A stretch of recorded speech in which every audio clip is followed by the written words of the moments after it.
எல்லாருக்கும் வணக்கம். Welcome to Nixon media. நான் இன்றைக்கி கோயம்புத்தூர் போனப்போ அங்கே இருக்கக்கூடிய தமிழ்நாடு காவல்துறை அருங்காட்சியகத்துக்கு போயிருந்தேன்.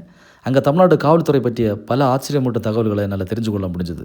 இந்த அருங்காட்சியகம் செயல்படக்கூடிய இந்த கட்டடம் பிரிட்டிஷ் காலத்திலே கட்டப்பட்ட ஒரு முக்கியமான காவல்துறை அலுவலகம். அது இன்னும் வரைக்கும் எந்த பாதிப்பும் இல்லாமல் கம்பீரமாக இருக்குது. நான் உள்ளே போனதும் இந்த ஆயுதங்களை பார்த்து ரொம்ப ஆச்சரியப்பட்டு போனேன். ஏன்னா இது ஒரு காலத்தில் நம்ம தமிழ்நாட்டில் இருந்த விடுதலை புலிகளிலிருந்து கைப்பற்றப்பட்ட ஆயுதங்கள். எவ்வளோ நுட்பமான நவீனமான துப்பாக்கிங்க, கத்திகள், ஒயர்லெஸ் எல்லாம் அந்த விடுதலை புலிகள் பயன்படுத்தியிருக்காங்கன்னு பாருங்கள். அது மாதிரி இந்த துப்பாக்கிங்க இது ஒரு காலத்தில் தமிழ்நாடு, கேரளா, கர்நாடகா இந்த 3 மாநில அரசுகளுக்கும் காவல்துறைக்கும் சிம்ம சொப்பனமாக இருந்த வீரப்பன் மற்றும் அவரது கூட்டாளியிலிருந்து கைப்பற்றப்பட்ட துப்பாக்கிங்க. இந்த துப்பாக்கியை தான் வீரப்பன் தன்னோட இறுதி காலம் வரைக்கும் தன்னோட கையில் வச்சுருந்தார். அது மாதிரி இந்த துப்பாக்கியில் தான் வீரப்பன் பல காவல்துறை அதிகாரிகள், பல்வேறு உளவாளிகளை கொண்டதாக சொல்லப்படுது. இவர் கடந்த 2004 தமிழக போலீஸாருடன் நடந்த என்கவுண்டரில் சுட்டுக் கொல்லப்பட்டதாக சொல்லப்படுது. அது மாதிரி இந்த ஆயுதங்கள் இது பார்த்தீங்கன்னு சொன்னால் கடந்த 1960 காலகட்டங்களில் தமிழ்நாட்டை அதிர வச்ச மலையூர் மம்முட்டியானிலிருந்து கைப்பற்றப்பட்ட ஆயுதங்கள்.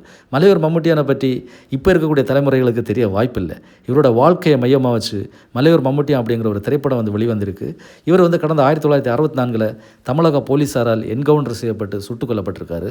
அவரோட ஆயுதங்கள் தான் இதெல்லாம். அது மாதிரி இந்த ஆயுதங்கள் மட்டும் இல்லை, தமிழ்நாடு காவல்துறையோட முக்கிய பதவிகளில் இருக்கக்கூடிய அதிகாரிகள் பயன்படுத்துகின்ற முத்திரைகள், காவல்துறை பயன்படுத்துகின்ற வாள்கள், கைத்துப்பாக்கிங்க, அந்த நீளமான ஹேண்ட் துப்பாக்கி, பல வகையான தோட்டாக்கள், அந்த காலத்தில் தமிழ்நாடு காவல்துறை பயன்படுத்திய அச்சு எந்திரங்கள், ரூபாய் நோட்டுகள் அச்சடிக்க பயன்படுத்தக்கூடிய அந்த அச்சுகள், பில்லிங் மிஷின்கள், காவல்துறை பயன்படுத்தக்கூடிய பல்வேறு விதமான மோப்ப நாய்களோட புகைப்படங்கள், அவங்க துப்பு துலக்கின பல வழக்குகள், புலனாய்வு உபகரணங்கள், அந்த காலத்தில் கைரேகைகள் எப்படி பயன்படுத்தினாங்க, அது மாதிரி காவல்துறையினரோட பல்வேறு சீருடைகள், தொப்பிகள், இதெல்லாம் என்னால் பார்க்க முடிஞ்சுது. அது மாதிரி அந்த டைம் பாம்பு எப்படி செட் பண்ணுவாங்க, எந்த உபகரணங்களை தீவிரவாதிகள் வைப்பாங்க, அதெல்லாம் இங்கே அவங்க காமிச்சிருந்தாங்க. அது மாதிரி அந்த கண்ணி வெடியை அவங்க அகட்டும் போது அவங்க பயன்படுத்தக்கூடிய உபகரணங்கள், அந்த சீருடைகள் எல்லாம் நம்மளால் பார்க்க முடிஞ்சுது. அது மாதிரி காவல்துறையினர் அந்த காலத்துலேருந்து இப்போ வரைக்கும் அவங்க பயன்படுத்தக்கூடிய கேமராக்கள் இதெல்லாம் பார்க்க முடிஞ்சுது. குறிப்பாக காவல்துறையோட அந்த இசைக்கருவிகள், ஆயுதப்பட்டிகள், ராக்கெட் லாஞ்சர்கள், அந்த காலத்தில் பயன்படுத்தின பல எந்திரங்கள், அது மாதிரி அந்த கவன் கல் அதெல்லாம் இங்கே இருந்தது. இந்த அருங்காட்சியம் ரொம்ப பிரயோஜனமாக இருந்தது. இது புதுசாக தமிழ்நாடு காவல்துறையில் சேர விரும்புகிறவங்களுக்கு ரொம்ப யூஸ்ஃபுல்லாக இருக்கும்.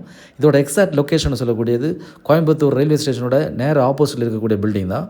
இதை மிஸ் பண்ணிடாதீங்க. Okay, thank you.